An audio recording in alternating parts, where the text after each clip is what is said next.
Hello, ಇವತ್ತು ನಾವು ಮಾತಾಡ್ತಾ ಇರೋದು ಟಾಲಿವುಡ್‌ನ ಒಬ್ಬ ಸ್ಪೆಷಲ್ ಸ್ಟಾರ್ ಬಗ್ಗೆ. ಥಂಬ್‌ನೇಲ್ ನೋಡಿ ಅವ್ರ ಬಗ್ಗೆ ಗೊತ್ತಾಗಿರುತ್ತೆ. ನ್ಯಾಚುರಲ್ ಸ್ಟಾರ್ ನಾನಿ.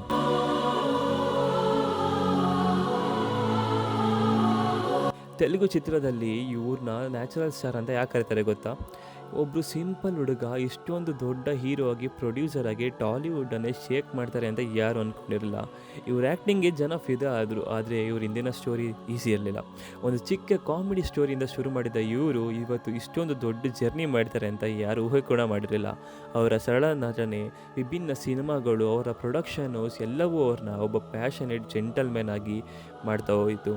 ಬನ್ನಿ ಹಾಗಾದರೆ ಒಂದು ತೆಲುಗು ಚಿತ್ರರಂಗದ ನಾಯಕ, ಪ್ರೊಡ್ಯೂಸರ್ ಇವರ ಬಗ್ಗೆ ತುಂಬ ನೀಟಾಗಿ ಡಿಸ್ಕಸ್ ಮಾಡ್ತಾ ಹೋಗೋಣ. Welcome to our channel. ಇಲ್ಲಿವರೆಗೂ ಯಾರು ಸಬ್ಸ್ಕ್ರೈಬ್ ಮಾಡಿಲ್ಲ ಅಂದರೆ ಈಗಲೂ ನಮ್ಮ ಚಾನಲ್ ಸಬ್ಸ್ಕ್ರೈಬ್ ಮಾಡ್ಕೊಳ್ಳಿ ಮತ್ತು ಫಾಲೋ ಮಾಡ್ಕೊಳ್ಳಿ.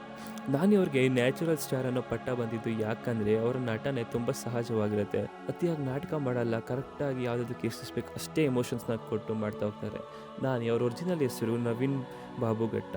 ಮನೆಯಲ್ಲಿ ಯಾರು ಸಿನಿಮಾ ಬ್ಯಾಕ್ಗ್ರೌಂಡೇ ಇರಲಿಲ್ಲ. ಆದರೆ ಇವ್ರಿಗೆ ಸಿನಿಮಾ ಮೇಲೆ ಇಂಟ್ರೆಸ್ಟ್ ಮತ್ತು ಪ್ರೀತಿ ಚಿಕ್ಕ ವಯಸ್ಸಿಂದನೇ ಇತ್ತು. ಆರಂಭದಲ್ಲಿ ಅಸಿಸ್ಟೆಂಟ್ ಡೈರೆಕ್ಟರ್ ಆಗಿ, ರೇಡಿಯೋ ಜಾಕಿಯಾಗಿ ಕೆಲಸ ಮಾಡಿದ ನಾನಿ ತಮ್ಮ ಟ್ಯಾಲೆಂಟನ್ನು ಒಂದೊಂದಾಗಿ ತೋರಿಸ್ತಾ ಬಂದರು. ಆದರೆ ಇವ್ರಿಗೆ ರಿಯಲ್ ಬ್ರೇಕ್ ಸಿಕ್ಕಿದ್ದು 2008ರಲ್ಲಿ ಅಷ್ಟೇ ಜನ್ಮ ಅಂತ ಒಂದು ಕಾಮಿಡಿ ಫಿಲಮಲ್ಲಿ. ಈ ಸಿನಿಮಾಗೆ ದೊಡ್ಡ ಬಜೆಟ್ ಇರಲಿಲ್ಲ, ಆದರೆ ನಾನಿ ಇದರಲ್ಲಿ ಮಾಡಿದಂಥ ಆ್ಯಕ್ಟಿಂಗು ಎಲ್ಲರ ಗಮನವನ್ನು ಸೆಳೆದಿರುತ್ತೆ. ಇಲ್ಲಿ ಅವರು ಸರಳವಾದ ಪಾತ್ರ ಮಾಡಿದ್ರು, ಆದರೆ ಅವ್ರ ಪ್ರತಿಭೆ ನೋಡಿ ಎಲ್ಲರೂ ವಾವ್ ಅಂದರು. ಅಲ್ಲಿಂದ ಇವ್ರ ಜರ್ನಿ ಶುರುವಾಯ್ತು ನೋಡಿ. 2011ರಲ್ಲಿ ಒಂದು ರೊಮ್ಯಾಂಟಿಕ್ ಮೂವಿನ ಮಾಡ್ತಾರೆ. ಈ ಫಿಲಮಲ್ಲಿ ನಾನಿ ಜೊತೆಗೆ ನಿತ್ಯ ಮೆನನ್ ಇದ್ದರು. ಇವರಿಬ್ಬರ ಕೆಮಿಸ್ಟ್ರಿ ತುಂಬ ಚೆನ್ನಾಗಿ ಹಿಟ್ ಆಯಿತು. ಆದರೆ ನಾನಿಗೆ ತುಂಬ ಐಡೆಂಟಿಟಿನ ಕೊಟ್ಟಿದ್ದು ಅದು 2012 ಈಗ. ಈ ಫ್ಯಾಂಟಸಿ ಫಿಲಮ್ನಲ್ಲಿ ಒಬ್ಬ ಹುಡುಗ ಒಂದು ನೊಣ ಆಗಿ ಬದಲಾಗಿ ತನ್ನ ಪ್ರೀತಿಗಾಗಿ ಫೈಟ್ ಮಾಡೋ ಕಥೆ ಇರುತ್ತೆ. ಡೈರೆಕ್ಟರ್ ರಾಜಮೌಳಿ ಅವರು ಈ ಸಿನಿಮಾನ ಇಷ್ಟೊಂದು ಚೆನ್ನಾಗಿ ಮಾಡೋದಕ್ಕೆ ಸುದೀಪ್, ಸಮಂತ ಮತ್ತು ನಾನಿ ಅವರ ಆ್ಯಕ್ಟಿಂಗ್ ಪರ್ಫೆಕ್ಟ್ ಆಗಿರೋದು ಕೂಡ ಒಂದು ರೀಸನ್ ಆಗುತ್ತೆ. ಈ ಸಿನಿಮಾ ತೆಲುಗಲ್ಲಿ ಮಾತ್ರ ಅಲ್ಲ, ಹಿಂದಿ, ತಮಿಳಲ್ಲೂ ಕೂಡ ರಿಲೀಸ್ ಆಗಿ ತುಂಬ ದೊಡ್ಡ ಮಟ್ಟದ ಹೆಸರನ್ನು ಮಾಡುತ್ತೆ. ಇನ್ನು ನಾನಿ ಆ್ಯಕ್ಟರ್ ಆಗಿ ರೇಂಜ್ ತೋರಿಸಿದ್ದು ಯವಡೆ ಸುಬ್ರಹ್ಮಣ್ಯ ರೇಂಜ್ ಫಿಲಮಲ್ಲಿ. ಇದೊಂದು ಲೈಫ್ ಬಗ್ಗೆ ಮಾತಾಡುವಂಥ ಒಂದು ಫಿಲಮ್. ಇದರಲ್ಲಿ ಒಂದು ಕ್ಯಾರೆಕ್ಟರ್ ಬಂದು ಒಬ್ಬ ಸಿಂಪಲ್ ಆದರೆ ಡೀಪ್ ಸಿಂಕಿಂಗ್ ಇರುವಂಥ ಒಬ್ಬ ಹುಡುಗ. ಈ ಫಿಲಮು ಬಾಕ್ಸ್ ಆಫೀಸಲ್ಲಿ ಗೆದ್ದಿದ್ದು ಅಷ್ಟೇ ಅಲ್ಲ, ಜನಗಳ ಹೃದಯನ ಕೂಡ ಗೆದ್ದಿತ್ತು. ಆಮೇಲೆ ಬಲೆ ಬಲೆ ಮೊಗಡಿಯು, ಇಲ್ಲಿ ಅವ್ರ ಟೈಮಿಂಗು, ಅವ್ರ ಎಮೋಷನ್ನು ಎಲ್ಲ ಸೂಪರಾಗಿ ವರ್ಕ್ ಆಗಿ ಅವ್ರನ್ನ ಫ್ಯಾಮಿಲಿ ಸ್ಟಾರ್ ಅಂತ ಜನ ಕರೆಯೋದಕ್ಕೆ ಶುರು ಮಾಡಿದರು.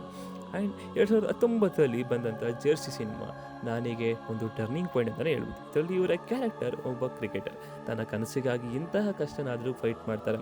ಈ ಫಿಲಮ್ನ ಎಮೋಷ್ನಲ್ ಡೆಪ್ತಿಗೆ ಜೀವ ತುಂಬಿತು ಅಂತ ಹೇಳ್ಬೋದು. ಆಮೇಲೆ ಇವರ ಎಲ್ಲ ಮೂವಿ ಗ್ಯಾಂಗ್ಸ್ಟರ್, ದಸರಾದಲ್ಲಿ ಒಂದು ರಾ ಆ್ಯಂಡ್ ಇಂಟ್ರೆಸ್ಟಿಂಗ್ ಕ್ಯಾರೆಕ್ಟರ್ ಮಾಡಿ ಇವ್ರಿಗೆ ಆ್ಯಕ್ಷನ್ ಕೂಡ ಸೆಟ್ ಆಗುತ್ತೆ ಅಂತ ಸಾರಿ ಹೇಳಿದರು.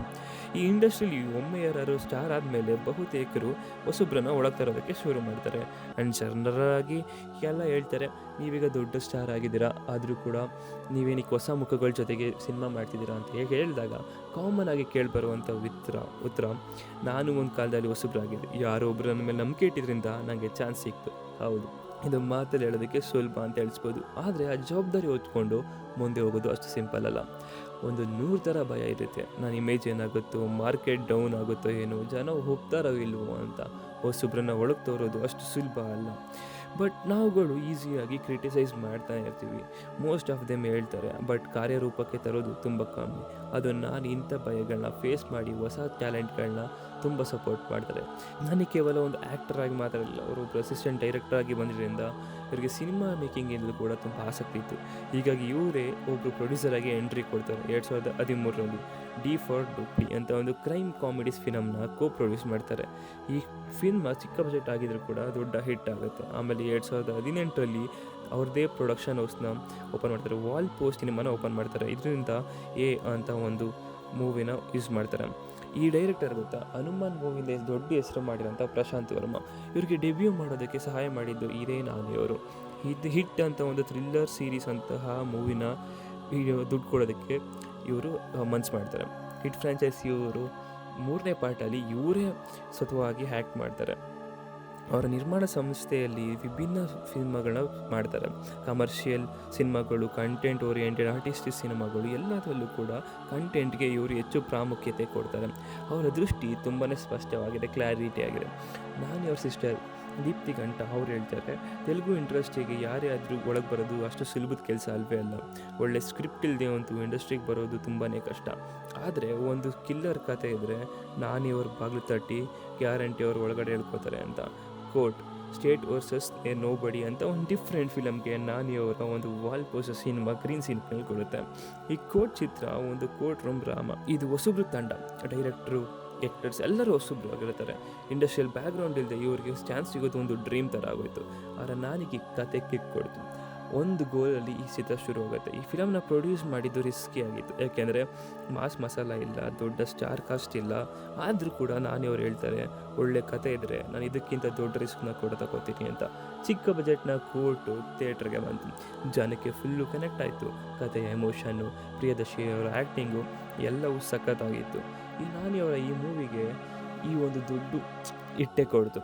ಹೊಸಬ್ರಿಗೆ ಹೊಸ ಚಾನ್ಸ್ ಕೊಟ್ಟು ಜನರ ಮುಂದೆ ತರುವಂಥ ಇಂಥ ಪ್ರೊಡ್ಯೂಸರ್ಗಳಿದ್ದಾರೆ. ಇಂಡಸ್ಟ್ರಿ ಎಕೋಸಿಸ್ಟಮ್ಗೆ ಒಂದು ಒಳ್ಳೆ ಫ್ರೆಶ್ ವೈಬ್ ಸಿಗುತ್ತೆ. ನಾನಿ ಅವರು ಒಂದು ಸರಳವಾದ ಜೀವನ ನಡೆಸ್ತಾ ಇದ್ದಾರೆ. ದೊಡ್ಡ ಪ್ರದರ್ಶನ ಇಲ್ಲ, ಕೇವಲ ಕೆಲಸದ ಮೇಲೆ ಮಾತ್ರ ಗಮನ. ಅವರ ಅಭಿಮಾನಿಗಳಿಗೆ ತುಂಬಾ ಹತ್ರ. ಸೋಷಿಯಲ್ ಮೀಡಿಯಾಗಳಲ್ಲೂ ಅವರ ಎಲ್ಲ ಅಪ್ಡೇಟ್ಸ್ಗಳನ್ನು ಹಂಚ್ಕೋತಾರೆ. ಅಭಿಮಾನಿಗಳ ಜೊತೆ ಒಳ್ಳೆ ಕಮ್ಯುನಿಕೇಷನ್ ಕೂಡ ಮಾಡ್ತಾರೆ. ಸೊ ಈ ಥರ ಇನ್ನೊಂದು ಇಂಟ್ರೆಸ್ಟಿಂಗ್ ವೀಡಿಯೋ ಜೊತೆ ನಿಮ್ಮ ಹತ್ರ ಬರ್ತೀನಿ. ಅದಕ್ಕೂ ಮುಂಚೆ ನಮ್ಮ ಚಾನಲ್ನ ಫಾಲೋ ಮಾಡ್ಕೊಳ್ಳಿ ಮತ್ತು ಸಬ್ಸ್ಕ್ರೈಬ್ ಮಾಡ್ಕೊಳ್ಳಿ.